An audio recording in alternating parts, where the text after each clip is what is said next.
હમણાં જે 18/5/2023 નો ગૌણ સેવા પસંદગી મંડળે જે ગેજેટ બહાર પાડ્યું છે કે 40% લઘુત્તમ માર્ક્સ લાવવા ફરજિયાત 40%, જેના કારણે શું થાય છે કે આદિવાસીઓને જે અનામત મળી છે તો એના લીધે 40% માર્ક મતલબમાં ન આવે તો એ લોકોની સીટો ખાલી રહી જાય છે અને એના પર પછી બિન આદિવાસીઓ ઉમેદવારો એની ભરતી થઈ જાય છે. તો અનામત તો શું છે કે આદિવાસીઓને પણ સમાન તક મળે એના માટે અનામત છે ને એ કોઈ ગુજરાત સરકાર કે કોઈ ગૌણ સેવા પસંદગી મંડળ લાગુ નહીં કરી શકે. એમણે લાગુ કરવાનું હોય તો એમણે જીપીએસસી યુપીએસસી માં બી લાગુ કરવું જોઈએ, માત્ર વર્ગ 3 માં કેમ? તો મોટે ભાગે એસટી લોકો વર્ગ 3 ના જ અધિકારી કર્મચારી બનતા હોય છે અને એમને બધાને અપેક્ષા હોય છે અમારે એલઆરડી નું થયું, તલાટી થયું, બધામાં જ આ કટ ઓફ ના લીધે ઘણા સક્ષમ ઉમેદવારો રહી ગયા અને લેખિત પરીક્ષામાં કટ ઓફ રાખ્યું છે પાછું. અમે ઝારખંડ હોય, આસામ હોય, મિઝોરમ હોય, મેઘાલય હોય, બધી જ જગ્યાના ગેજેટો જોયા છે. કોઈ રાજ્યમાં આ પ્રકારનું કટ ઓફ નથી, કોઈ પણ જગ્યાએ નથી. 40% લઘુત્તમ માર્ક્સ લાવવા જ પડે એવી કોઈ જગ્યાએ પ્રાવધાન નથી. માત્ર ને માત્ર ગુજરાતમાં જ એ પણ ગૌણ સેવા પસંદગી મંડળ દ્વારા આ કરવામાં આવે છે. તો એ હટાવી દેવામાં આવે એવી બધા જ ઉમેદવારો વતી અમારી લાગણી અને માંગણી છે.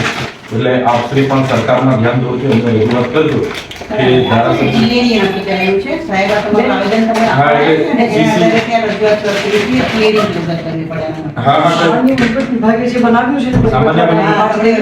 તાત્કાલિક ધોરણે એ કોન્સ્ટિટ્યુશનના આખા ઓપોઝમાં છે તો એને તાત્કાલિક ધોરણે હટાવવાની જરૂર છે. અને હવે જે રિઝલ્ટો આપવામાં આવ્યા છે, અમારી સીટો રેવન્યુ તલાટીની, અમારી સીટો સીસીની અંદર ગૌણ સેવા જે પરીક્ષા લે છે એ ખાલી પડી હતી. ગુજરાત લોકરક્ષક ભરતી બોર્ડ દ્વારા જે લેવાય ત્યાં પણ અમારી સીટો ખાલી પડી હતી બેન. અને આના લીધે બેન તાત્કાલિક ચાલુ ભરતીમાં બી 18/5/23 નું નોટિફિકેશન જો કોન્સ્ટિટ્યુશનને અને અનામત નીતિને બાયપાસ કરે છે તો એને તાત્કાલિક હટાવીને હમણાં જે રિઝલ્ટ આપવામાં આવે એને બધામાં 40% દરેક પેપર પર બી લાગુ કરવામાં આવે છે ગૌણ સેવા દ્વારા. અને ગુજરાત ગૌણ સેવા દ્વારા જે પેપર આવે એમાં પેપરના જે પાર્ટ છે એના પર લાગુ કરવામાં આવ્યા છે. મૂળ વાત એવી છે મેડમ કે જે બંધારણના આર્ટિકલ 335 અંતર્ગત જે 16(4) મુજબનો જે પ્રાવધાન છે એના પર છેડછાડ થાય છે, ઉલ્લંઘન થયું છે.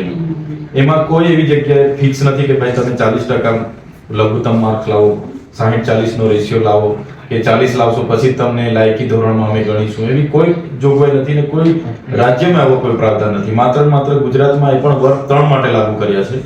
અને વર્ગ 3 એ આદિવાસી હોય, એસટી હોય કે એસસી હોય એના માટે સારામાં સારી હમણાં પોલીસ ભરતી હોય, તલાટી ભરતી હોય, બધાને યાર લાયકા એના માટે એક સારો વિકલ્પ છે ને એમાં માટે અટકાવવામાં આવે છે. એટલે એની રજૂઆત અમે કરવા માટે આવ્યા છે.